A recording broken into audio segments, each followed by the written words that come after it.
Sir बताइए आज के कार्यक्रम के बारे में। एमएलए लेड से स्वागत कक्ष जो राजस्थान सरकार का कंसेप्ट है, सारे विधायकों ने 200 के 200 विधायकों ने अपने अपने थाना क्षेत्रों में स्वागत कक्ष बनाए।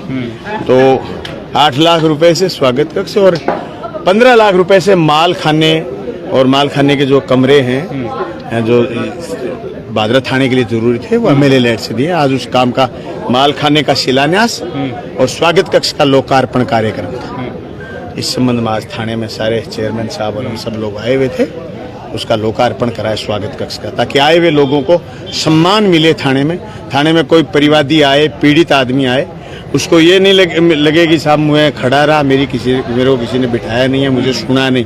तसल्ली से आए, बैठे, पानी पिए, उसके बाद थानेदार उसकी बात सुने और उसकी समस्या का समाधान करे और न्याय आखिरी आदमी तक न्याय पहुंचाने के कंसेप्ट से स्वागत कक्ष का निर्माण करा। आज एसडीएम साहब ने भी साहब कोर्ट के लिए मांग की है, उस पर हाँ बिल्कुल, कोर्ट के लिए जो जरूरी एसडीएम साहब समझेंगे कि पहले हॉल बनाना है या जो उनका कोई कमरा बना के देना है वो करेंगे। और उसके बाद अपना जो कंसेप्ट है मिनी सचिवालय का, जैसे बाहर ने कहा है कि मिनी सचिवालय के रूप में उसको डेवलप करा जाए, तो अपने ये बात भी सरकार से करेंगे।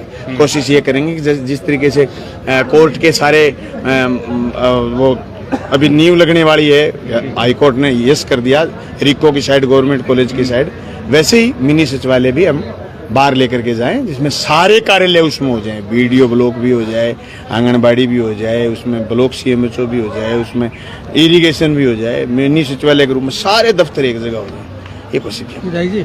1% मेरा भी है कि C65 का आपका बजट में आया हुआ है, वो अभी तक सचिवालय वहाँ जाएगा तो उसके बाद ट्रैफिक भी बढ़ने के, और C64 बिल्कुल लगभग तैयार है, उसका कब तक उसका शुरू होने वाला है?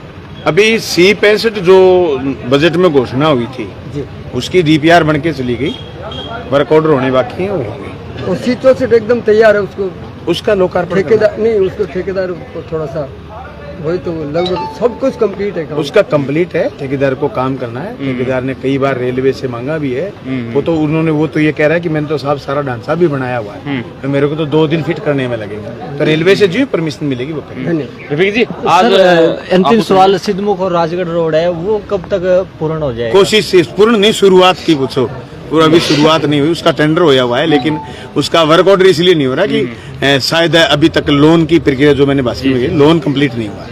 रफीक जी, आज साहब अधरीश जी ने आपको इस प्याऊ के बारे में अवगत कराया था, जो कि नौर की तरफ से सब मोड़ है, उसको लेकर साहब क्या कुछ आपने अभी तक नहीं? तो प्याऊ के लिए अभी कहा है कि यहाँ से भाई ठीक है, अपने को हटा के थोड़ी मतलब दूसरी जगह मतलब ठीक है उसको बनानी है, तो बिल्कुल बनाने के लिए मैं तैयार हूँ, जब भी कहेंगे तब बना देंगे। हाजी साहब के नाम की है। हाजी साहब के नाम। अच्छा, तो साहब बताइए साहब, क्या कुछ प्राथमिकता रहेगी आपके लोगों के लिए? तो आज विधायक जी ने हमारे छोटे से निवेदन पे स्वागत कक्ष और माल खाना के लिए दिया है, तो हम कोशिश करेंगे लोगों को तत्पर न्याय मिले, लोगों के साथ अच्छा व्यवहार हो और लोगों को थाने में आने पे ऐसा महसूस नहीं हो कि कहीं भय महसूस नहीं हो। हम न्याय करने का प्रयास करेंगे। सर, आमजन को क्या संदेश देना? आमजन को ये संदेश देना चाहेंगे कि पुलिस भी समाज का एक पार्ट है और पुलिस न्याय के लिए उनके साथ में है और अपराधियों के लिए यहाँ पे कोई स्थान नहीं। सब मुख्य रूप से अब 2 घटनाएं शहर के अंदर या गांव की अगर बात करें तो उसमें चल रही है। एक तो सब गुमशुदगी की बच्चों की साहब बहुत ज्यादा, जो कि 20 साल से नीचे जो बच्चे हैं उनकी साहब बहुत ज्यादा गुमशुदगी की रिपोर्ट आ रही है। उसके बाद साहब दूसरी बाइक चोरी की। ऐसे में साहब पुलिस अब तक सर जैसे चोरियां भी बढ़ी है और एसपी साहब ने भी टीम हनुमानगढ़ में गठित की है कि एक नई टीम है जो कि चोरों को पकड़ी है। ऐसे में साहब आपने अब तक क्या कुछ सोचा उसके लिए? देखो, मोटरसाइकिल चोरी की जो वारदातें हुई हैं उसमें हमने काफी वारदातों को ट्रेस कर लिया है, मोटरसाइकिल बरामद कर ली है और अपराध को मतलब अगर कोई हो गया तो उसको डिटेन करना पुलिस की प्राथमिकता रहेगी और प्रयास करेंगे कि अपराध घटित ना हो। तो लोगों के सहयोग के बिना इन सब चीजों को रोका जाना संभव नहीं, तो हम लोगों के सहयोग से इस चीज को रोकें। चलिए सर, धन्यवाद।